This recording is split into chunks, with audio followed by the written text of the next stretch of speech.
Hi hello ನಮಸ್ತೆ. ನೀವೆಲ್ಲರೂ ಕೂಡ ಟಾಕ್ಸಿಕ್ ಮೂವಿಯ ಟೀಸರ್ನ ನೋಡಿರ್ತೀರಾ ಅಂತೇಳಿ ಭಾವಿಸ್ತೀನಿ. ಟಾಕ್ಸಿಕ್ ಮೂವಿಯ ಟೀಸರ್ ಯಾವ ರೀತಿಯಾಗಿದೆ? ಸಖತ್ತಾಗಿದೆ ಗುರು. ನನಗಂತೂ ತುಂಬಾ ಇಷ್ಟ ಆಯಿತು. ನೀವೆಲ್ಲರೂ ಕೂಡ ಅಂದ್ಕೊಂಡಿರ್ಬೋದು ಮಗ ಮತ್ತು ತಂದೆಯ ನಡುವೆ ವಾರ ಆಗ್ಬೋದು ಅಂತೇಳಿ. ಬಟ್ ಆದರೆ ನನಗೆ ಯಾಕೋ ಆ ರೀತಿಯಾಗಿ ಅನ್ನಿಸ್ತಾ ಇಲ್ಲ. ಬಿಕಾಸ್ ನೀವು ಗೆಸ್ ಮಾಡ್ಬೋದು, ಲಾಸ್ಟಿಗೆ ಅವರು ಯಾವುದೇ ರೀತಿಯಾಗಿಯೂ ಕೂಡ ಮಾತಾಡಲ್ಲ. ಅಂದರೆ ಡ್ಯಾಡಿ ಐ ಮೀನ್ ಹೋಮ್ ಅಂತೇಳಿ ಏನು ಹೇಳ್ತಾರಲ್ಲ ಲಾಸ್ಟಿಗೆ ಡೈಲಾಗು, ಸೊ ಅವರು ಅದನ್ನು ಮಾತಾಡಲ್ಲ. ಸೊ ಜಸ್ಟ್ ಅದನ್ನು ಡೈಲಾಗ್ನ ಅಲ್ಲಿ ಆ್ಯಡ್ ಮಾಡಿದ್ದಾರೆ ಅನ್ನುವಂಥದ್ದು ಕ್ಯೂರಿಯಾಸಿಟಿ ಬೆಳೀಲಿ, ಒಂದು ಗೊಂದಲ ಕ್ರಿಯೇಟ್ ಆಗಲಿ ಅನ್ನೋ ನಿಟ್ಟಿನಲ್ಲಿ ಆ್ಯಡ್ ಮಾಡಿದ್ದಾರೆ ಅನ್ನುವಂಥದ್ದು ನನ್ನ ಪರ್ಸ್ನಲ್ ಫೀಲಿಂಗ್. ನೀವು ಬೇಕಾದರೆ ಗೆಸ್ ಮಾಡ್ಬೋದು, ಲಾಸ್ಟಿಗೆ ತೋರಿಸ್ತಾರಲ್ಲ ಯಶ್ ಅವ್ರನ್ನ ವಿತೌಟ್ ಬಿಯರ್ಡು, ಸೊ ಅಲ್ಲಿ ನೀವು ಗೆಸ್ ಮಾಡ್ಬೋದು ಅವ್ರು ಮಾತಾಡೋದೇ ಇಲ್ಲ, ಸುಮ್ಮನೆ ಜಸ್ಟ್ ನಿಂತ್ಕೊಂಡಿರ್ತಾರೆ ಅಷ್ಟೇ. ಸ್ಲೋಲಿ ಅವ್ರ ಫೇಸಿಗೆ ಝೂಮ್ ಮಾಡ್ತಾರೆ. ಅದನ್ನು ಬಿಟ್ಟರೆ ಅವರೆಲ್ಲೂ ಕೂಡ ಮಾತಾಡಲ್ಲ.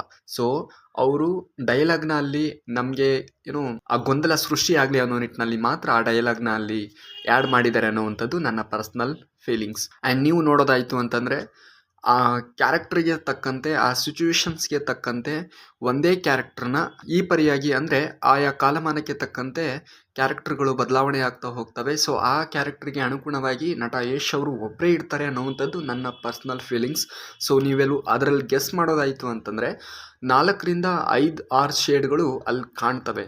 ಅಂದರೆ ಬೇಡ್ ಇರೋದು, ವಿತೌಟ್ ಬೇಡ್ ಇರೋದು, ಲಾಂಗ್ ಹೇರ್ ಇರುವಂಥದ್ದು, ಸೊ ವಯಸ್ಸಾಗಿರುವಂತಹ ಒಂದು ಕ್ಯಾರೆಕ್ಟರು ಕಾಣ್ತವೆ. ಸೊ ಓವರಲ್ ಆಗಿ ನಮಗೆ ಹೇಳಬೇಕಾಯಿತು ಅಂತಂದರೆ ಈ ಟೀಸರಲ್ಲಿ ಫುಲ್ ಆ್ಯಂಡ್ ಫುಲ್ ನಟ ಯಶ್ ಅವರಿಗೆ ಮಾತ್ರ ಫೋಕಸ್ ಮಾಡಿ ಅವ್ರ ಬಗ್ಗೆ ಮಾತ್ರ ಕಟ್ ಮಾಡಿದ್ದಾರೆ.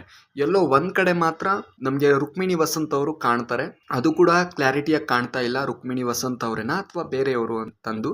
ಬಟ್ ಆದರೆ ನಮಗೆ ಗೆಸ್ ಮಾಡೋದಾಯಿತು ಅಂತಂದರೆ ರುಕ್ಮಿಣಿ ವಸಂತ್ ಅವರೇ ಅಂಥೇಳಿ ಆಲ್ಮೋಸ್ಟ್ ಆಲ್ ಗೊತ್ತಾಗುವಂಥದ್ದು. ಸೊ ಆ ಪರಿಯಾಗಿ ಇರ್ತಕ್ಕಂಥದ್ದು. ಆ್ಯಂಡ್ ನಾವು ಮೇಕಿಂಗ್ ಬಗ್ಗೆ ಮಾತಾಡೋಂಗೆ ಇಲ್ಲ ಗುರು. ನಮ್ಮ ಕನ್ನಡದ ಚಿತ್ರ ಮೇಕಿಂಗ್ ವಿಚಾರವಾಗಿ ಹೆಸರನ್ನು ಗಳಿಸ್ತಾ ಇದೆ ಅಂತಂದರೆ ನಮ್ಮೆಲ್ಲರಿಗೂ ಕೂಡ ಹೆಮ್ಮೆ ತರುವಂತಹ ವಿಚಾರ. ಅದರಲ್ಲೂ ನಟ ಯಶ್ ಅವರು ಈ ಹಿಂದೆ ಹೇಳಿರ್ತಕ್ಕಂತಹ ಮಾತಿಗೆ ಅನುಗುಣವಾಗಿ ಹೇಳೋದೇ ಆಯಿತು ಅಂತಂದರೆ, ಎದುರುಗಡೆ ಯಾವ ಚಿತ್ರ ಬಿಡುಗಡೆ ಆದರೂ ಕೂಡ ನೋ ಮ್ಯಾಟರ್, ನಮ್ಮ ಕಥೆಯ ಮೇಲೆ, ನಾವು ಮಾಡುವಂತಹ ಕೆಲಸದ ಮೇಲೆ ನಮಗೆ ಕಾನ್ಫಿಡೆನ್ಸ್ ಇತ್ತು ಅಂತಂದರೆ ಡೆಫಿನೆಟ್ಲಿ ನಾವು ಅದರಲ್ಲಿ ವಿನ್ ಆಗ್ತೀವಿ ಅನ್ನೋ ನಿಟ್ಟಿನಲ್ಲಿ ಇವತ್ತು ಏನು ಬಾಲಿವುಡ್ಡಲ್ಲಿ ದುರಂಧರ್ 2 ಮೂವಿ ಇವರ ಆಪೋಸಿಟ್ ಆಗಿ ಏನು ಮಾರ್ಚ್ 19ಕ್ಕೆ ಬಿಡುಗಡೆ ಆಗ್ತಾ ಇದೆ. ನೋ ಮ್ಯಾಟರ್, ಇವರಿಗೆ ಇವರ ಕಂಟೆಂಟ್ ಮೇಲೆ ಇವರಿಗೆ ನಂಬಿಕೆ ಇದೆ, ವಿಶ್ವಾಸವಿದೆ. ಸೊ ನನಗೆಲ್ಲೋ ಪರ್ಸ್ನಲಿ ಅವರಿಗೆ ಇಂಡೈರೆಕ್ಟ್ ಆಗಿ ಹೇಳುವಂತಹ ಕೆಲಸವನ್ನು ಟೀಸರಲ್ಲಿ ಏನಾದರೂ ಮಾಡಿದಾರ ಅನ್ನುವಂತಹ ಫೀಲ್ ಆಯಿತು. ಯಾಕೆ ಅಂತಂದರೆ ನಾನು ಗಿವ್ ಅಪ್ ಮಾಡೋದೇ ಇಲ್ಲ. ನಾನು ಬಾಯ್ಬಿಟ್ಟು ಗಿವ್ ಅಪ್ ಅಂತ ಹೇಳ್ತೀನೋ ಆವಾಗ ಮಾತ್ರ ಅದು ಗಿವ್ ಅಪ್. ಅಲ್ಲಿವರೆಗೂ ಗಿವ್ ಅಪ್ ಮಾಡೋ ಚಾನ್ಸೇ ಇಲ್ಲ ಅನ್ನೋ ನಿಟ್ಟಿನಲ್ಲಿ ಏನು ಇವತ್ತು ವಾರ್ನಿಂಗನ್ನು ಕೊಡುವಂಥ ಕೆಲಸವನ್ನು ಮಾಡಿದ್ದಾರೆ. ಸೊ ದುರಂಧರ್ 2 ಎಲ್ಲೋ ಒಂದು ಕಡೆ ಕೇಳ್ಪಟ್ಟೆ ದುರಂಧರ್ 2 ರಿಲೀಸ್ ಆಗಲ್ವೇನೋ. ಸೊ ಅವರ ಇದು ಈವರೆಗೂ ಕೂಡ ಶೂಟಿಂಗ್ ನಡೀತಾ ಇದೆ ಅನ್ನುವಂತಹ ವಿಚಾರ ಕೇಳ್ಪಟ್ಟೆ. ಸೊ ಅವರು ದುರಂಧರ್ 2 ಅದೇ ಡೇಟಿಗೆ ಬಿಡುಗಡೆ ಮಾಡ್ತಾರಾ ಇಲ್ವೋ ಗೊಂದಲದ ಸ್ಥಿತಿಗತಿಗಳು ಈಗ ನಿರ್ಮಾಣ ಆಗಿರ್ತಕ್ಕಂಥದ್ದು. ಸೊ ಅದೇನೇ ಇದ್ದರೂ ಕೂಡ ಯಾವ ಮೂವಿ ಎದುರುಗಡೆ ಬಂದರೂ ಕೂಡ ಮಾರ್ಚ್ 19ಕ್ಕೆ Toxic movie will be win. So ಇನ್ನು ಅದರಲ್ಲಿ ತೋರಿಸಿರ್ತಕ್ಕಂತಹ VFX ಬಗ್ಗೆ ಮಾತಾಡೋದಾಯಿತು ಅಂತಂದರೆ ಡೆಫಿನೆಟ್ಲಿ VFX ನೆಕ್ಸ್ಟ್ ಲೆವೆಲಿಗೆ ಗುರು. ಸೊ ಎಲ್ಲೂ ಕೂಡ ನಿಮಗೆ ಕಾಣಿಸಲ್ಲ ಅದು, ಅಷ್ಟು VFXಲ್ಲಿ ಕೆಲಸ ಮಾಡಿದ್ದಾರೆ. ಆ್ಯಂಡ್ ಅಷ್ಟು ರಿಚ್ ಆಗಿದೆ. ಸೊ 600 ಕೋಟಿ ಖರ್ಚು ಮಾಡಿದ್ದಾರೆ ಅಂತಂದರೂ ಕೂಡ ಅದು ಕಾಣುತ್ತೆ ನಿಮಗೆ ಪರದೆಯ ಮೇಲೆ. ಆ ಪರಿಯಾಗಿ ಖರ್ಚನ್ನಾಗಲಿ ಅಥವಾ ಆ ಒಂದು VFX ಆಗಲಿ ಎಲ್ಲೂ ಕೂಡ ನಿಮಗೆ ಆರ್ಟಿಫಿಷಿಯಲಿ ಮಾಡಿದಾರೇನೋಪ್ಪ ಅನ್ನೋವಂತಹ ಫೀಲ್ ಆಗಲ್ಲ. ಎಲ್ಲವೂ ಕೂಡ ರಿಯಲಿಸ್ಟಿಕ್ ಆಗಿ ಮಾಡಿದಾರೇನೋ ಅನ್ನುವಂತಹ ಫೀಲ್ನ ನಿಮಗೆ ಕೊಡುತ್ತೆ.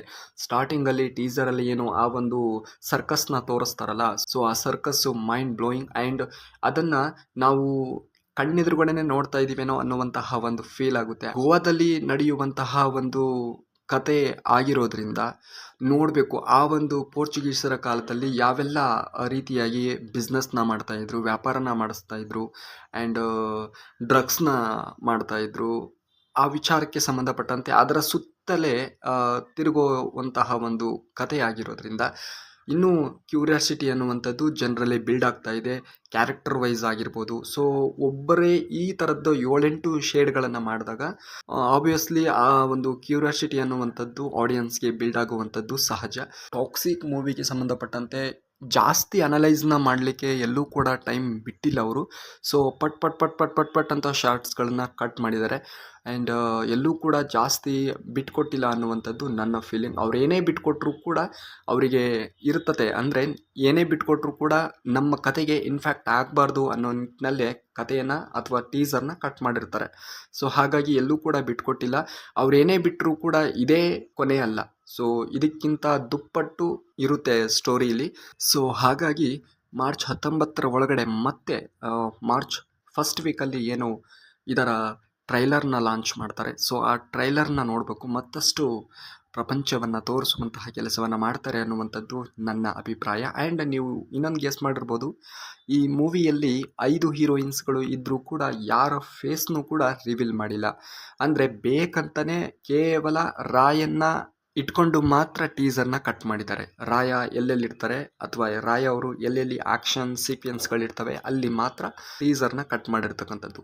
ಸೊ ಹಾಗಾಗಿ ಅವರ ಕ್ಯಾರೆಕ್ಟರ್ಗಳು ಯಾವ ರೀತಿಯಾಗಿ ಬಂದಿದ್ದಾವೆ ಅನ್ನುವಂಥದ್ದು ಕೂಡ ಕ್ಯೂರಿಯಾಸಿಟಿ ಇರ್ತಕ್ಕಂಥದ್ದು. ಯಾಕೆ ಅಂತಂದರೆ 5 ಜನ ಹೀರೋಯಿನ್ಸ್ಗಳು ಇರುವಂತಹ ಕಾರಣದಿಂದಾಗಿ. ಆ್ಯಂಡ್ ಅವರೆಲ್ಲರೂ ಕೂಡ ಕೆಲವೊಂದಿಷ್ಟು ಇಂಟರ್ವ್ಯೂಗಳಲ್ಲಿ ಕೊಟ್ಟಿರ್ತಕ್ಕಂತಹ ಮಾಹಿತಿ ಪ್ರಕಾರವಾಗಿ ನೆಕ್ಸ್ಟ್ ಲೆವೆಲಿಗಿದೆ ಮೂವಿ ಅನ್ನುವಂತಹ ಒಂದು ಮಾತನ್ನು ಹೇಳಿರ್ತಕ್ಕಂಥದ್ದು. ಸೊ ಅದನ್ನೆಲ್ಲ ಗಮನಿಸ್ತಾ ಹೋಗೋದಾಯಿತು ಅಂತಂದರೆ toxic will be win. Definitely toxic ಏನೋ ಒಂದು ಹೊಸತನದ ಸಿನಿಮಾ ರಂಗವನ್ನು ಅಥವಾ ಸಿನಿಮಾವನ್ನು ನಮಗೆ ಪರಿಚಯ ಮಾಡುತ್ತೆ ಅನ್ನೋವಂಥದ್ರಲ್ಲಿ ಯಾವುದೇ ಒಂದು ಡೌಟ್ ಬೇಡ. ಈ ಸಲ ಅಂತೂ ಧಮಾಕಾನೆ. ಸೊ ನಿಮ್ಗೇನು ಅನಿಸುತ್ತೆ ಟಾಕ್ಸಿಕ್ ಟೀಸರ್ನ ನೋಡಿ ಕಮೆಂಟ್ ಬಾಕ್ಸಲ್ಲಿ ಕಮೆಂಟನ್ನು ಮಾಡಿ. ಆ್ಯಂಡ್ ನೀವೆಷ್ಟು ಆಸಕ್ತರಾಗಿದ್ದೀರಾ ಟಾಕ್ಸಿಕ್ ಮೂವಿಗೆ ಸಂಬಂಧಪಟ್ಟಂತೆ ಅನ್ನೋದನ್ನು ಕೂಡ ಕಮೆಂಟನ್ನು ಮಾಡಿ ಅಂತೇಳಿ ಹೇಳ್ತಾ ಸಿಗ್ತೀನಿ ನೆಕ್ಸ್ಟ್ ವಿಡಿಯೋದಲ್ಲಿ. ಅಲ್ಲಿವರೆಗೂ take care, love you, bye.